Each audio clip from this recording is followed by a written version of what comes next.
ഇന്ന് നമ്മൾ root stock just മുളച്ച് വന്ന തൈയിൽ സ്റ്റോൺ ഗ്രാഫ്റ്റ് ചെയ്തേക്കാണ്. കവറോ കാര്യങ്ങളൊന്നും ഇട്ട് കൊടുക്കുന്നില്ല. നമുക്ക് നോക്കാം ഇതിൻ്റെ റിസൾട്ട് എങ്ങനെ പോകുന്നത്. ഇന്ന് നേരെ ഫീൽഡെല്ലാം ചെയ്തിട്ടുണ്ട്. മണ്ണിൽ മുളച്ച് വന്നതിൽ നമുക്ക് നോക്കാം. നമ്മൾ മുന്നേ ചെയ്ത സ്റ്റോൺ ഗ്രാഫ്റ്റിൻ്റെ റിസൾട്ടുകളാണ്. ഇതെല്ലാം മൂന്നും പിടിച്ചിട്ടുണ്ട്. ഇത് ഓൾറെഡി തളിരൊക്കെ വന്നിട്ട് പിന്നെ പ്രാണി വന്ന് വെട്ടിപ്പോയതാണ് കേട്ടോ. ഓക്കെ, നമ്മളിതിന് സിപ്പപ്പ് കവറോ മറ്റ് കാര്യങ്ങളോ ഒന്നും തന്നെ ഇട്ട് കൊടുത്തിട്ടില്ലായിരുന്നു, എങ്കിലും പിടിച്ചു കിട്ടിയിട്ടുണ്ട്. ഇത് പോളിഎംബ്രിയോണിക് ആയിട്ടുള്ളൊരു സീഡാണ്, അതുകൊണ്ടാണ് രണ്ട് കമ്പ് വന്നത്. നമ്മളിത് വെട്ടിക്കൊടുക്കും, അല്ലെങ്കിൽ അതിൽ വേണമെങ്കിൽ വേറെ ഏതെങ്കിലും ഗ്രാഫ്റ്റ് ചെയ്ത് കൊടുക്കാം. ഇതാണ് ഇതിൻ്റെ റിസൾട്ടുകൾ. പ്രത്യേകിച്ച് കെയറോ കാര്യമോ ഒന്നും ഇല്ലാതെ ജസ്റ്റ് ചെയ്തതാണ്. വളരെയധികം സക്സസ് റേറ്റുള്ള ഒരു മെത്തേഡാണിത്.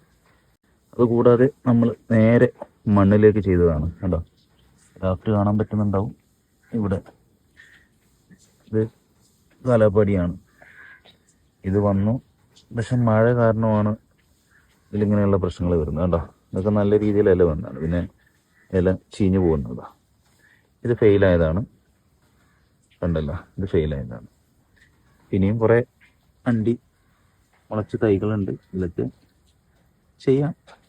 ഓക്കെ, ഇത് എങ്ങനെയാണ് ചെയ്യാന്ന് പലർക്കും സംശയം ഉണ്ടായിരിക്കും. സാധാ വി ഗ്രാഫ്റ്റ് ആണ് നമ്മൾ ഇതിൽ ചെയ്യുന്നത്. ചെയ്തു, ഗ്രാഫ്റ്റിംഗ് ടേപ്പ് ചുറ്റി അങ്ങനെ ഒരു തണലത്ത് വെച്ച് കൊടുത്തേക്കുന്നതാണ്. നമ്മൾ മഴയും കാര്യങ്ങളൊക്കെ ആയതുകൊണ്ടാണ് സിപ്പപ്പ് കവറോ കാര്യം ഇട്ട് കൊടുക്കാത്തത്. ഇട്ട് കൊടുത്താൽ നന്നായിരിക്കും, ഒന്നുകൂടെ ഡീഹൈഡ്രേഷനൊക്കെ പ്രിവെൻറ്റ് ചെയ്യാൻ എളുപ്പമായിരിക്കും. വി ഗ്രാഫ്റ്റിംഗ് ചെയ്യുന്ന വീഡിയോ നമുക്ക് വേറൊരു സെപ്പറേറ്റ് ആയിട്ട് വീഡിയോ ചെയ്യാം കേട്ടോ.